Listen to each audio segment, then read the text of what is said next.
Assalomu alaykum, hurmatli kuzatuvchilar. Proktolog sifatida bir narsani sizlarga maslahat bermoqchiman. Agar sizda orqa sohada to'g'richakda og'riq, qonash, bezovtalik, qanaqadir diskomfort holatlar kuzatilayotgan bo'lsa, mana shu ikkita narsadan hech qachon foydalanmang. Bularning birinchisi spirt, 70%likmi, 96%likmi farqi yo'q. Ikkinchisi minavazin. Zinhor va zinhor bu ikkita narsadan foydalanmang. Sababi siz ishlatmoqchi bo'lgan bu narsalar orqadagi analniy soha terisini kuydirib tashlaydi, ajok chaqiradi.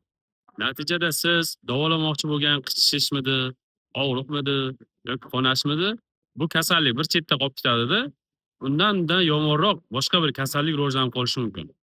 Teri bu himoya vositasi. Terining butunligi buzilishi hisobida, ya'ni kuyish natijasida bu yerga infeksiya tushadi, u ertaga yiringlaydi, gnoy, natijada sizda paraprakit, svish va shunga o'xshagan bir qator yomon kasalliklar uchrab qolishi mumkin.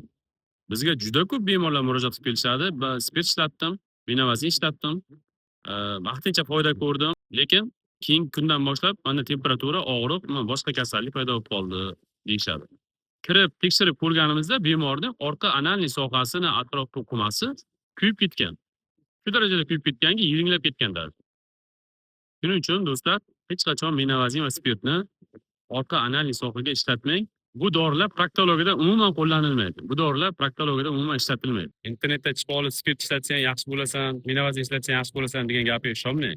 Bu inson bu narsani asoratlari haqida o'ylamasdan ilmsizlik bilan gapirib yubordi. Bu narsani tajribada, amaliyotda qanchalik xatoligini mana biz ko'rib yuribmiz. Har kuni desam yolg'on bo'lar balki. 2 kunda bir shu narsa spirt ishlatib, minavazin ishlatib, orqani kuydirib kelgan bemorlar mana buncha. Nima ishlasangiz ishlating, faqat spirt bilan minavazin emas. Sog' bo'ling.